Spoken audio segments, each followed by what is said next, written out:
A one TV news ವೀಕ್ಷಕರಿಗೆ ಸ್ವಾಗತ. ಕೋನಕುಂಟ್ಲ ಗ್ರಾಮದ ಹುಣ್ಣಿಮೆಯ ಗಿರಿ ಪ್ರದಕ್ಷಿಣೆಯಲ್ಲಿ ಹರಿದು ಬಂದ ಭಕ್ತ ಸಾಗರ.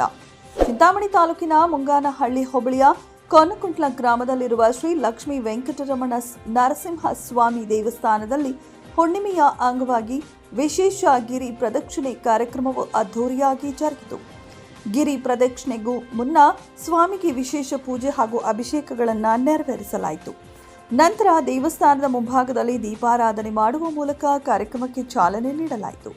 ಗಿರಿ ಪ್ರದಕ್ಷಿಣೆಯಲ್ಲಿ ಭಾಗವಹಿಸಿದ ಭಕ್ತರಿಗೆ ಅರ್ಚಕರು ಹಣೆಯ ಮೇಲೆ 2 ಬಿಳಿ ನಾಮ ಹಾಗೂ 1 ಕೆಂಪು ನಾಮವನ್ನು ಹಾಕಿ ಆಶೀರ್ವದಿಸಿದರು. ಗಿರಿ ಪ್ರದಕ್ಷಿಣೆಯ ಅಂಗವಾಗಿ ಸಾಮೂಹಿಕ ಶ್ರೀ ಸತ್ಯನಾರಾಯಣ ಸ್ವಾಮಿ ಪೂಜೆಯನ್ನು ಸಹ ಹಮ್ಮಿಕೊಳ್ಳಲಾಗಿತ್ತು. ಕೋನಕುಂಟ್ಲ ಶ್ರೀ ಲಕ್ಷ್ಮೀ ವೆಂಕಟರಮಣ ಸ್ವಾಮಿ ದೇವಸ್ಥಾನದಿಂದ ಆರಂಭವಾದ ಪ್ರದಕ್ಷಿಣೆಯು ರಾಮಕೋಟಿ ದೇವಸ್ಥಾನ, ಸಿದ್ದರಗವಿ ಉಲುವರಮ್ಮ ದೇವಸ್ಥಾನ, ಸೋಮಕಲಹಳ್ಳಿ ವೀರಾಂಜನೇಯ ಸ್ವಾಮಿ ದೇವಸ್ಥಾನ ಹಾಗೂ ಹನುಮಯಗಾನಹಳ್ಳಿ ಸೀತಾರಾಮಸ್ವಾಮಿ ದೇವಸ್ಥಾನಗಳ ಮಾರ್ಗವಾಗಿ ಸಾಗಿ ಪುನಃ ಕೋನಕುಂಟ್ಲ ದೇವಸ್ಥಾನಕ್ಕೆ ಬಂದಿತು. ಕಾರ್ಯಕ್ರಮದ ಕೊನೆಯಲ್ಲಿ ಭಕ್ತರಿಗೆ ಪ್ರಸಾದ ವಿನಿಯೋಗ ಹಾಗೂ ಅನ್ನಸಂತರ್ಪಣೆಯನ್ನು ಏರ್ಪಡಿಸಲಾಗಿತ್ತು. ಈ ಧಾರ್ಮಿಕ ಕಾರ್ಯಕ್ರಮದಲ್ಲಿ ಸುತ್ತಮುತ್ತಲಿನ ಹಳ್ಳಿಗಳಿಂದ ಸುಮಾರು 3,000ಕ್ಕೂ ಹೆಚ್ಚು ಪುರುಷರು, ಮಹಿಳೆಯರು ಹಾಗೂ ಮಕ್ಕಳು ಅತ್ಯಂತ ಭಕ್ತಿಯಿಂದ ಪಾಲ್ಗೊಂಡಿದ್ದರು. ಹುಣ್ಣಿಮೆಯ ದಿನದಂದು ನಡೆದ ಈ ಗಿರಿ ಪ್ರದಕ್ಷಿಣೆಯು ಭಕ್ತರಲ್ಲಿ ಸಡಗರ ಮತ್ತು ಸಂಭ್ರಮವನ್ನ ಮೂಡಿಸಿತ್ತು.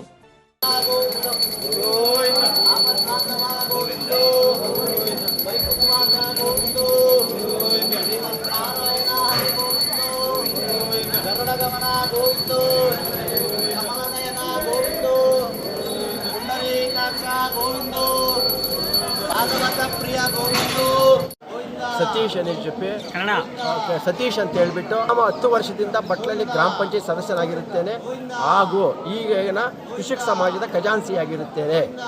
ನಾವು 2022ರಿಂದ ಶ್ರೀ ಲಕ್ಷ್ಮೀ ವೆಂಕಟೇಶ್ವರ ಸ್ವಾಮಿ ದೇವಸ್ಥಾನ ಲಕ್ಷ್ಮೀ ವೆಂಕಟೇಶ್ವರ ಸ್ವಾಮಿ ಕೃಪಾ ಆಶೀರ್ವಾದದಿಂದ ನಾವು 2022ರಂದು ತಿರುವಣ್ಣಾಮಲೈಗೆ ಹೋಗಿರುತ್ತೇವೆ. ಅಲ್ಲಿ ಗಿರಿ ಪ್ರದಕ್ಷಿಣೆ ಅಲ್ಲಿ 14 ಕಿಲೋಮೀಟರ್ ನಡೆಯುತ್ತದೆ. ಅಲ್ಲಿ ಹುಣ್ಣಿಮೆ ದಿನ ಮಾಡಿರುತ್ತಾರೆ. ಅದೇ ಹುಣ್ಣಿಮೆ ದಿನ ಈ ಕೋನಕುಂಟ್ಲ ಲಕ್ಷ್ಮೀ ವೆಂಕಟೇಶ್ವರ ದೇವಸ್ಥಾನದಿಂದ ಜಾತ್ರೆ ಮಹೋತ್ಸವ ನಡೆಯುತ್ತದೆ. ಆ ಹುಣ್ಣಿಮೆಗೂ ಈ ಹುಣ್ಣಿಮೆಗೂ ಸ್ವಲ್ಪ ಅನುಸಂಧಾನವಿದ್ದು ನಾವು ಅಲ್ಲಿಂದ ನಮಗೆ ಒಂದು ಯೋಚನೆ ಬಂತು. ಆ ಯೋಚನೆ ಬಂದಾಗ ಯಾಕೆ ಇಲ್ಲಿ ಇದೆಲ್ಲ ಗಿರಿ ಪ್ರದಕ್ಷಿಣೆ ಮಾಡ್ಬೋದಲ್ಲ, ನಮ್ಮ ಭಕ್ತಾದಿಗಳ ಕಷ್ಟಗಳು ಇತ್ಯರ್ಥವಾಗುತ್ತಲ್ಲ. ಈ ದೇವಸ್ಥಾನ ಸ್ವಲ್ಪ ಹಿಂದೆ ಹೋಗಿದೆ, ಇದು ಏನಾದರೂ ಆಗಿಬಿಟ್ಟು ನಾವು ಮುಂದೆ ತರಬೇಕು ಅಂತ ಹೇಳ್ಬಿಟ್ಟು ಈ ಮುಂಗಾನಹಳ್ಳಿ ಹೋಬಳಿಯಲ್ಲಿ ಚಿಂತಾಮಣಿ ತಾಲೂಕಲ್ಲಿ ಮುಖ್ಯವಾದ ದೇವಸ್ಥಾನವಾಗಿದ್ದು ಇದು ಒಂದು ಪುರಾತನವಾಗಿ ಒಂದು ಉತ್ತದಿಂದ ಉದ್ಭವವಾಗಿರುವ ವೆಂಕಟೇಶ್ವರ ಸ್ವಾಮಿ ಅಂತ ನಾವು ಜನರು ಭಾವಿಸಿರುತ್ತಾರೆ. ಪ್ರತಿ ಹುಣ್ಣಿಮೆಯೆಂದು ಪ್ರತಿ ವರ್ಷಕ್ಕೊಂದು ದಿವಸ ಪ್ರತಿ ಹುಣ್ಣಿಮೆಯೆಂದು ಇಲ್ಲಿ ಜಾತ್ರಾ ಮಹೋತ್ಸವ ನಡೆದು ತೇರು ನಡೆಯುತ್ತದೆ. ಹಾಗೂ ನಮಗೆ ಬಂದಿರುವ ದೇವರು ನಮಗೆ ಇಚ್ಛಿಸಿರುವ ಆದೇಶದಂತೆ ನಾವು ಇಲ್ಲಿ ಯಾಕೆ ಹುಣ್ಣಿಮೆಯ ಗಿರಿ ಪ್ರದಕ್ಷಿಣೆ ಮಾಡಬಾರದು ಅಂತ ಹೇಳಿಬಿಟ್ಟು 5 ಜನ ಭಕ್ತಾದಿಗಳಿಂದ ಸ್ಟಾರ್ಟ್ ಮಾಡಿರ್ತೇವೆ. 5 ಜನ ನಾನು ಸತೀಶು ಸೇರಿ ನಾಮಾಲ ಬೈರೆಡ್ಡಿ ಅಂತ ಹೇಳ್ಬಿಟ್ಟು, KS ರಾಜಾರೆಡ್ಡಿ ಡಾನ್ ಅಂತ ಹೇಳ್ಬಿಟ್ಟು, ಮತ್ತು ಪ್ಯಾಟ ನಾರಾಯಣ ಸ್ವಾಮಿ ಅಂತ ಹೇಳ್ಬಿಟ್ಟು, ಇನ್ನು ಹೋಟ್ಲು ಅಪ್ಪಿ ಅಂತ ಹೇಳ್ಬಿಟ್ಟು ಸೋಮಶೇಖರ ಅಂತ ಹೇಳ್ಬಿಟ್ಟು ನಾವು ಸ್ಟಾರ್ಟ್ ಮಾಡಿದ್ವಿ 5 ಜನ. ನಾವು ಇಲ್ಲಿ ಏನು ಸಂಕಲ್ಪ ಮಾಡ್ಕೊಂಡಿವೆ ಅಂದರೆ ಸ್ವಾಮಿ ಈ ದೇವಸ್ಥಾನ ಜಾಸ್ತಿ ಪವಾಡವಾಗಿದ್ದು ಈ ದೇವಸ್ಥಾನ ನೀನೇ ಏನಾದರೂ ಮಾಡಿಬಿಟ್ಟು ಇದನ್ನು ಆಚೆಗೆ ತಲುಪಿ ಜನರಿಗೆ ಒಳ್ಳೆಯ ಬುದ್ಧಿ ಕೊಟ್ಟು ವರ್ಷಗಳ ಮಳೆ ಆಗಿ ಭಕ್ತಾದಿಗಳ ಆಶೀರ್ವಾದ ಚೆನ್ನಾಗಿದ್ದು ಇದನ್ನು ನಾವು ಚೆನ್ನಾಗಿ ಅಭಿವೃದ್ಧಿ ಆಗಬೇಕಂತ ಹೇಳ್ಬಿಟ್ಟು ನಾವು ಸಂಕಲ್ಪ ಮಾಡಿಕೊಂಡ್ವಿ. ಆ ಸಂಕಲ್ಪದಿಂದ ಜನಗಳು ನಾವು 5ರಿಂದ 2ನೇ ತಿಂಗಳು 17 ಜನ ಆದರು, 17ರಿಂದ 300 ಜನ ಆದರು, 300ರಿಂದ 3,000ವರೆಗೂ ಇವತ್ತು ನಡೀತಾ ಇದೆ. ಸುಮಾರು ನಮ್ಮ ಬೆಂಗಳೂರು ಆಗ್ಬೋದು, ಆಂಧ್ರ ಪ್ರದೇಶ ಆಗ್ಬೋದು, ನಾವು ತಮಿಳುನಾಡಿಂದ ಬಂದುಬಿಟ್ಟು ಇಲ್ಲಿ ಭಕ್ತಾದಿಗಳು ಬಂದಿರ್ತಾರೆ.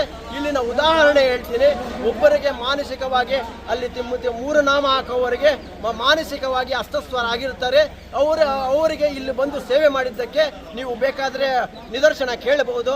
ಕೇಳಿಬಿಟ್ಟು ಅವರಿಗೆ ಇವಾಗಲೂ ಸರೋಗಿ ದೇವರ ಕೃಪೆಯಿಂದ ಹೊಸಕೋಟೆಯಿಂದ ಬಂದು ಇವರು ಇಲ್ಲಿ ಅವರು ಪ್ರತಿ ತಿಂಗಳು ಇಲ್ಲಿ ಸೇವೆ ಮಾಡಿರುತ್ತಾರೆ.